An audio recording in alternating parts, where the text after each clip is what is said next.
Hey everybody, it's Dave with No Chaser here, and today's video is about the concept of a dry drunk. That's kind of a term used in recovery circles, like Alcoholics Anonymous and stuff like that. And it's a pejorative term. It's usually used with a negative connotation. And it basically, where it kind of comes from is the school of thought that there is a difference between sobriety and recovery. You know, um, a lot of people think in this sense that drugs and alcohol actually weren't the main problem. They were a symptom of the main problem. And the main problem was you. Um, you'll hear a lot of times like people, when they kind of were led astray with drugs and alcohol, or when they're in the cycle of it, you'll hear phrases like, there was a void within me that I was filling, or, I was self-medicating for something maybe I wasn't even sure of what it was, or just I always felt different or something, and drugs and alcohol made me feel comfortable with that. And so the idea is recovery is getting at those sort of issues, not just your bare bones biological addicted chemically to drugs and alcohol, but the stuff within you that kind of maybe led you to that place, in the first place. And as far as like to use another term, there's a lot of times where you're just white knuckling it, just holding on, which basically means that you're not drinking, you're not doing drugs, but you really haven't changed anything else about your life. Like, yeah, maybe you're not getting in trouble with the law, and you're not spending all the money, you don't have like the health issues or some of the crazy, sort of like events that occur in your life if you're drinking a lot or using drugs, but you still have problems with your relationships. There's still a lot of negative within you, whether it's like grudges you hold against people or against the world, or like despair, or envy for others around you, or low self-esteem, or trouble connecting with people.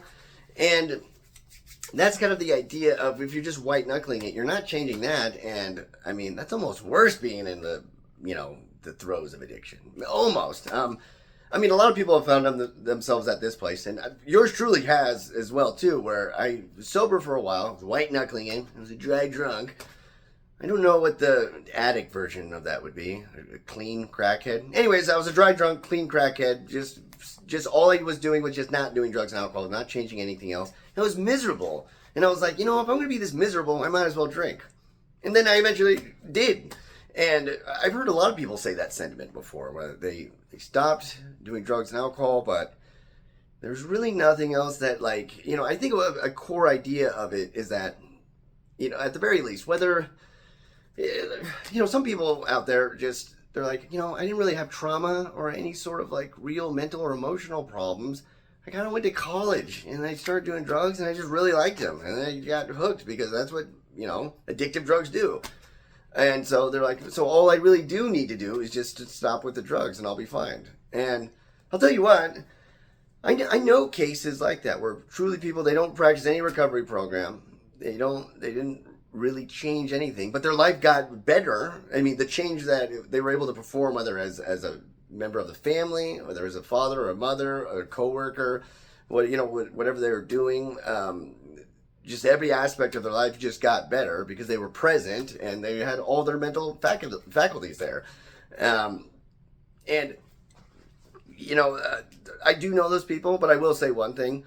Those are kind of outliers. Most of the people I know, that if they just get rid of drugs and alcohol, they still have problems. They're still miserable. Like I said, I'm not saying that for everybody, but I know that was true for me. And, one thing you could think about it as is that, there's a lot of time spent with whatever your addiction is, whether it's the procuring of it, if it's drugs, kind of the black market, run around and chase of picking up drugs and stuff like that.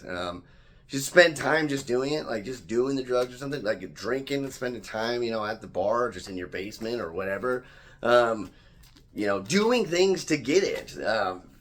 Like just doing sneaky stuff or scheming, all something in, just whatever you're doing out there. Just wheeling and dealing, ripping and running.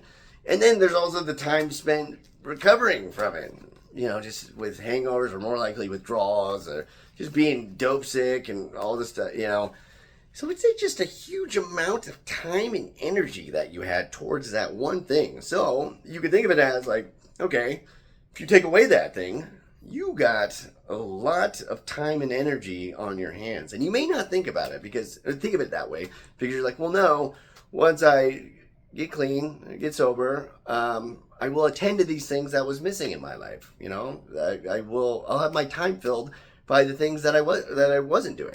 And like I go back to some of the friends I know that don't do any sort of recovery program, that's kind of what they did. But again, like what a lot of people think that, recovery is a change that is not just of like your, you hear in AA and stuff like that, like the phrase like character defects, sort of resentments you hold or dishonesty and things, of that nature. And what it's requiring more of is not just the change of what your activities are, but the change of you as a person. Because there was something that must have been off for you to be led down the path of alcohol as an addiction. And some people argue, going back to the dude who just was, in college and got hooked on drugs when he was partying. You're like, no, it's just these things hijack your brain. There doesn't have to be necessarily something wrong with me. I don't really know. I like to say that every case is different. However, there's a lot of patterns. I know some people that, the way I think about it is like some people use drugs and alcohol initially for a connection, and then they kind of just lost who they were. I mean, that's something that certainly happened to me too. I would always say this kind of phrase like years and years ago. I was just, try to get sober, and I was just like, man, I want to go back to the old me who had it together. I'm like, wait, I got addicted when I was 15.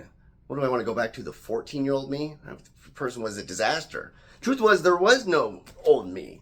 I had just been lost for a long time, I was still experiencing life and kind of doing stuff, but I wasn't really growing the way, like, that's what that feeling of like, I must have missed like orientation on the whole life or adulting thing. That's a big thing that I know happens with a lot of alcoholics and addicts, because your kind of emotional and psychological growth is stunted. And so a big part of like why getting into recovery itself may be like not just important but necessary is because you kind of have to, more than just not doing drugs and alcohol, more than finding new ways to cope and have fun and all that type of stuff, it's also just learning who you are. And it may just be good to have a structured program. Like, it doesn't always have to be 12 steps or anything like that. And a lot of it doesn't even have to be a program like all very, diagnostic and clinical and stuff like that. It could just be that a commitment to bettering yourself on all levels, trying new things, finding new passions, new interests, being of service to people. Like kind of like just a very heavy, very serious, like self-improvement sort of plan. I mean, you could really look at it in that way. But going back to the idea of the dry drunk or the clean crackhead, it could be just basically practicing abstinence, like just not doing drugs and alcohol. I know for a lot of people that could just be miserable, les miserables, whatever. Like, it could be just awful, because I've been in scenarios, let's put it, where it was like, dude, you can't be drinking or using drugs. Like, you are on probation, you will go to jail, don't pass go, no $200, real consequences that were like looming over me. I mean, there's always consequences looming over me, don't get me wrong, but like tangible ones I know of. And so I was just like, fine, I won't do it. It was just awful. It was like, I mean, you took away some of the crazier moments and the wilder consequences of stuff, but you still just had that baseline sort of unhappiness and lostness too. I mean, that's the real thing too, just confusion about self and what you're doing or what you even want. And I mean, that's what I would suggest is that, a program of recovery, there's like smart recovery, which like incorporates cognitive behavioral therapy. There's also just going to therapy of some kind. There's obviously, there's the 12-step programs and stuff like that. But it could be important. It's a funny thing. I hear a lot of people is that there's people who aren't alcoholics and addicts who should be in recovery because they're miserable just kind of from their own sort of maladaptive behaviors. I mean, a lot of times it's just codependency, which you can think of as like an addiction to a person, but whatever.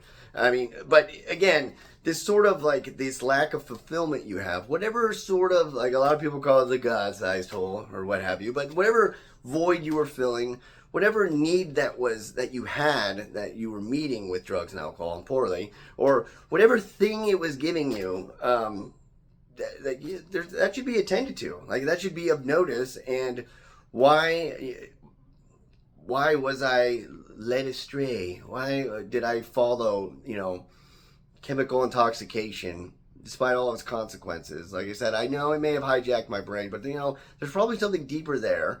At least for me. Now I'm just only speaking for me. I know, not probably. I know there was a lot of things deeper there that I still struggle with, because it's the things I still struggle with when I am sober. And I am in a recovery program, just trying it to the best of my ability. And so, I mean, honestly, yeah, if you just kick the drugs and alcohol, which I say that like it's easy, but like, if you could do that and you don't do any recovery program, you're just moving and grooving with life, more power to you.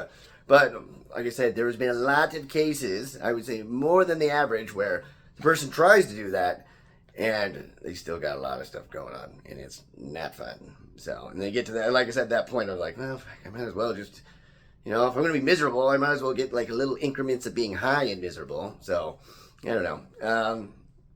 Link to my podcast below. I co-host with a good friend. We talk about philosophy and life stuff, and a lot of really juvenile humor with serious discussions.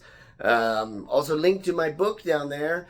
Description of it, a way you can get it free if you want to, all that type of good stuff. And I don't know, other than that, be well.